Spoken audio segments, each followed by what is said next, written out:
آپ دیکھ رہے ہیں سب کا پاکستان نیوز HD اور میں ہوں منیر پیرزادہ۔ آئیے آپ کو لیے چلتے ہیں آج کی خبر کی جانب۔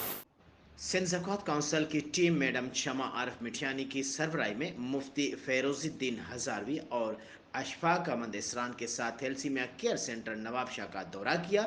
مزید اس حوالے سے تفصیلات بتا رہے ہیں نواب شاہ سے گل محمد لغاری۔ جی گل محمد بتائیے گا۔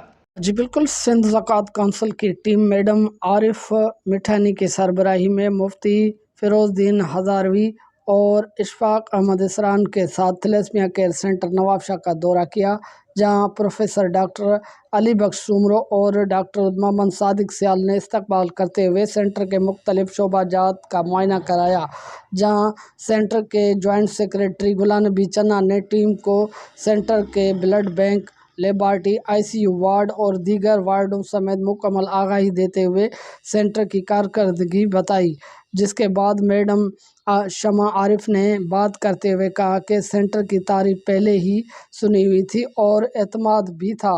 آج اپنے آنکھوں سے دیکھ کر خوشی ہوئی کہ سینٹر کی انتظامیہ کتنا ایمانداری سے اپنا کام کر رہی ہے اور ہم سینٹر سے مکمل مطمئن ہیں۔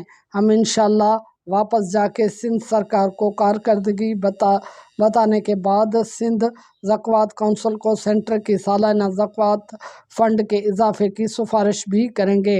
اس موقع پر تھیلیسیمیا کے بچے ماسٹر دانش تنیو اور بیبی کرن نے ٹیم کو پھولوں کے ہار کے تحفے پیش کیے۔ اس موقع پر زکوٰۃ کھاتے کے آفیسر امان اللہ بروہی اور عبداللطیف چنڑ بھی ساتھ تھے، جبکہ سینٹر کے doctor Aslam Arain, madam Aneela Tunio, doctor Umar Shahzad, Mujeeb ur Rehman Khaskheli, Pir Mansoor Pasha, Shahid Khan اور قاضی جاوید سنائی بھی موجود تھے۔ جی